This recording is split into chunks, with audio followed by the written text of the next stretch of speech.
Who watched the fights last weekend? Everyone watched them? Did you see him? Okay, so there's a choke that I love that everyone says doesn't work, and the guy just immediately put the guy to sleep. Like, yeah.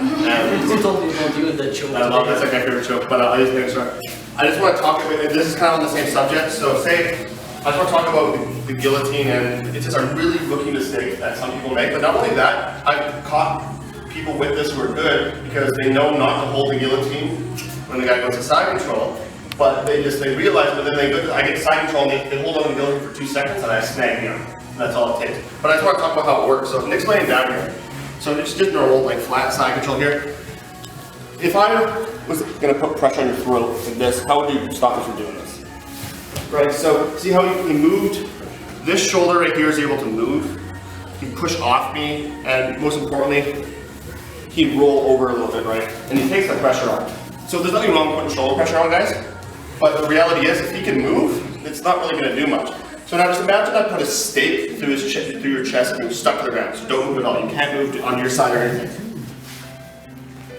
I'm probably going to tap you, right? In a matter of seconds, yeah. Taps, right? Because if he can't move, his shoulders back and forth, and I can put pressure on him, he's going to tap, right? But I checked the rule book, and you're not allowed to put a stake through a guy's chest. That's like, no, they don't like it. It's Buffy the Vampire or some shit. So you can't, if I can't pin him to the ground, and he can move around in side control, even though I'm really strong here, how am I going to choke him?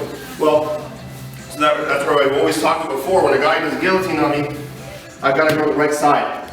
And the right side is the far side of my head. Over here, right? If I go to this side, you'll know because it gets worse. Right? So he does the guillotine, and I pass the guard, and he's stubborn, and he decides not to let go. This is a huge mistake, and this is why we are doing this. My far arm is now, all I'm going to do is just come here. Take your arm out now. He can't take his arm out. It looks super simple, like he can just take his arm off the guillotine. But if he even holds it there for a second when I pass his guard, it's almost too late now. Because now I lay him flat, he can't pull his arm out, and now his arm is in a weird little hingy position where his shoulders lock in like an arm triangle. My other arm comes in, and I attach. Try and move around now. He can't roll over this way to take the pressure off his shoulder. I drop this shoulder in, and I start grabbing force. And he taps. It's just an arm triangle, really, if you think about it. I'm pushing my shoulder in here, and this shoulder is locked here in this weird chicken wing position, and I just drive in until he taps. The reason this works so good is, and the reason people go to sleep from this, is because no one wants to tap the side control. The first time this happened to me was in a tournament. I had no idea what was going on.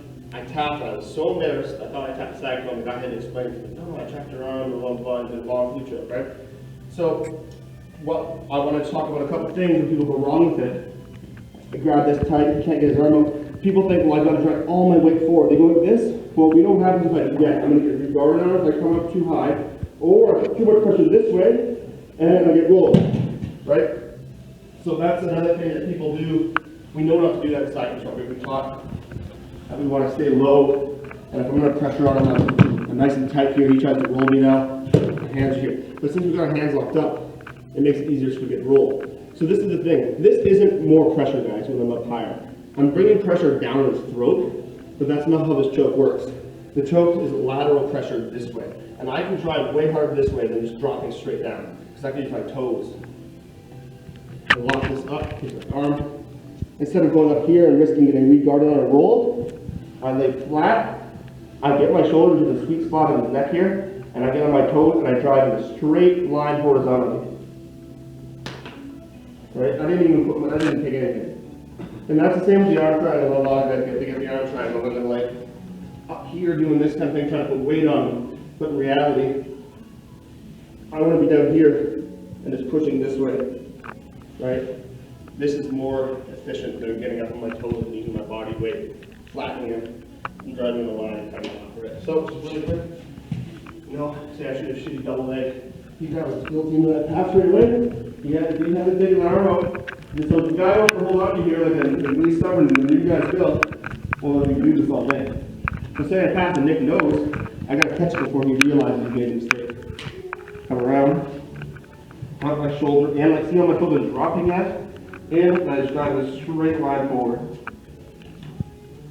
Definitely a blood choke. Yeah, it's a blood choke. It's not the prettiest thing, works against it. It's more of a new catching mistake, but I mean, I've been on it, put Danny to sleep with it, it works. So, yeah, let's try it, guys.